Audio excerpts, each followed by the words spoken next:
Do you swear or affirm that the testimony you're about to give is the truth, the whole truth, and nothing but the truth, so help you God?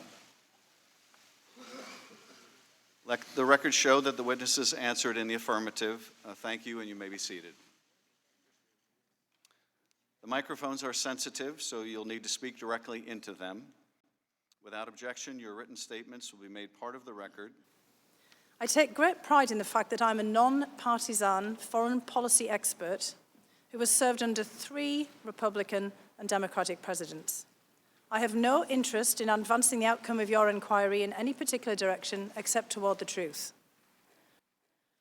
I will not provide a long narrative statement because I believe that the interest of Congress and the American people is best served by allowing you to ask me your questions.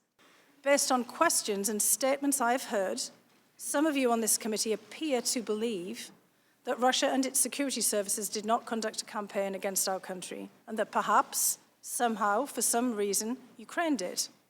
This is a fictional narrative that has been perpetrated and propagated by the Russian security services themselves.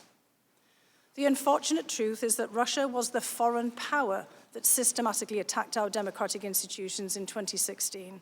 This is the public conclusion of our intelligence agencies, confirmed in bipartisan congressional reports. It is beyond dispute, even if some of the underlying details must remain classified.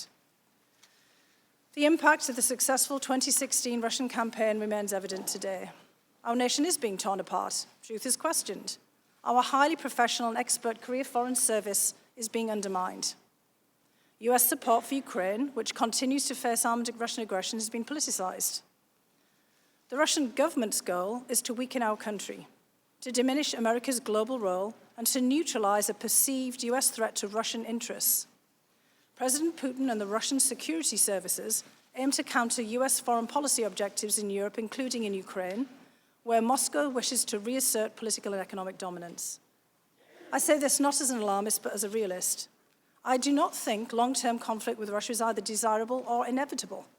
I continue to believe that we need to seek ways of stabilizing our relationship with Moscow, even as we counter their efforts to harm us. Right now, Russia's security services and their proxies have geared up to repeat their interference in the 2020 election. We are running out of time to stop them. In the course of this investigation, I would ask that you please not promote politically driven falsehoods that so clearly advance Russian interests. As Republicans and Democrats have agreed for decades, Ukraine is a valued partner of the United States, and it plays an important role in our national security. And as I told the committee last month, I refuse to be part of an effort to legitimize an alternate narrative that the Ukrainian government is a US adversary and that Ukraine, not Russia, attacked us in 2016. These fictions are harmful even if they're deployed for purely domestic political purposes. President Putin and the Russian security services operate like a super PAC. They deploy millions of dollars to weaponize our own political opposition research and false narratives.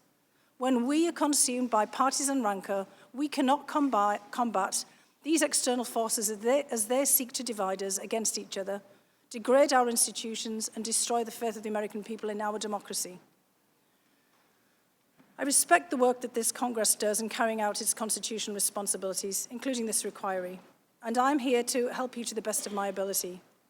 If the President or anyone else impedes or subverts the national security of the United States in order to further domestic political or personal interests, that's more than worthy of your attention.